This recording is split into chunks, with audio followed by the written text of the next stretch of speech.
किसी कुएं में मेंढकों का राजा गंगादत्त रहता था। वह अपने रिश्तेदारों द्वारा दिए कष्टों से बहुत परेशान था, इसलिए वह कुएं की गिरनी पर चढ़कर बाहर आ गया और उन सब से बदला लेने के लिए सोचने लगा।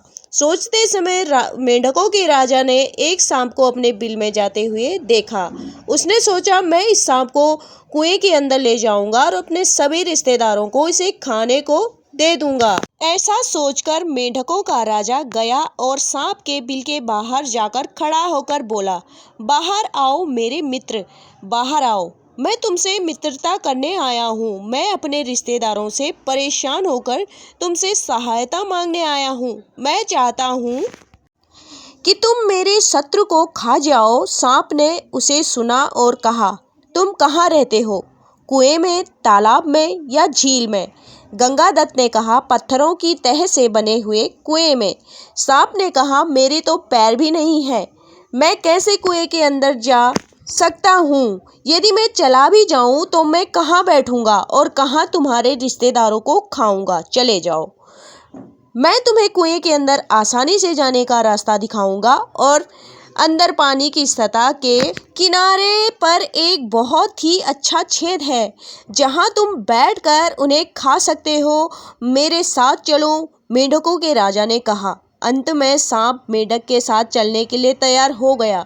मैं तुम्हें आसान रास्ते से लेकर चलूंगा और वहां छिपा हुआ स्थान भी दिखाऊंगा, परंतु तुम मेरे मित्रों को छोड़ देना।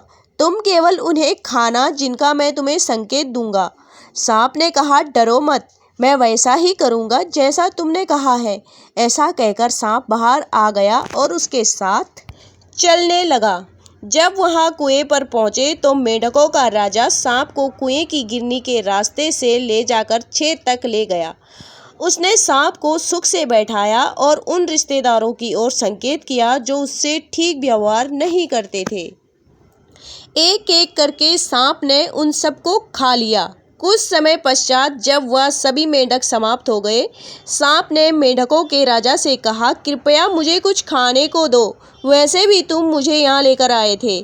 मेंढकों के राजा ने कहा, मित्र, तुमने मेरे साथ मित्रता निभाई, अब तुम उसी रास्ते से घर चले जाओ जिस रास्ते से तुम आए थे। सांप ने कहा, गंगाधर, यह ठीक नहीं है। वह बिल जहाँ मैं रहता था, अब तो कोई और वहाँ पर रहता होगा। मैं वहाँ कैसे जा सकता हूँ? नहीं, मैं यहीं रहूँगा। तुम मुझे एक एक करके अपने रिश्तेदार देते रहो। यदि तुम ऐसा नहीं करोगे तो मैं तुम सभी को खा जाऊंगा। अब तो मेंढकों का राजा प्रतिदिन एक मेंढक उसे देने लगा। शाम को जो भी दिया जाता था वह उसे तो खाता ही था और साथ ही उसने मेंढकों के राजा को बिना बताए दूसरे लोगों को खाना भी आरंभ कर दिया। उसने गंगाधर के पुत्र को भी खा लिया। वह दुखद समाचार सुनकर उसकी पत्नी ने कहा, अब रोने से क्या फायदा? अब तुम्हें सांप को भगाने या मारने की कोई योजना बनानी चाहिए। जब सभी मेंढक खत्म हो गए, गंगाधर ही शेष बचा।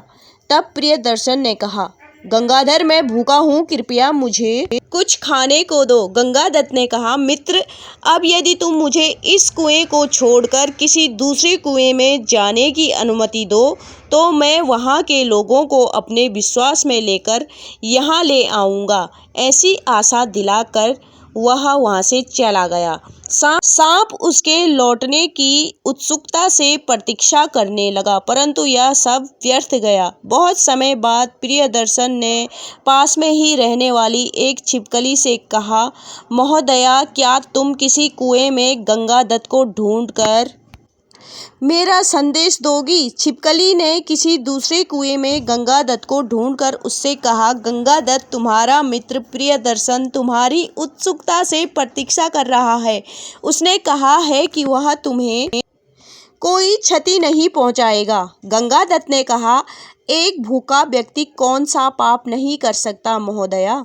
कृपया प्रियदर्शन से कहिए कि गंगादत्त कभी भी कुएं पर वापस नहीं आएगा। सीख, दुष्ट व्यक्ति से सहायता लेना आपके लिए हानिकारक हो सकता है। दोस्तों, अगर आपको कहानी पसंद आई हो तो लाइक ज़रूर करना और चैनल को सब्सक्राइब ज़रूर करना।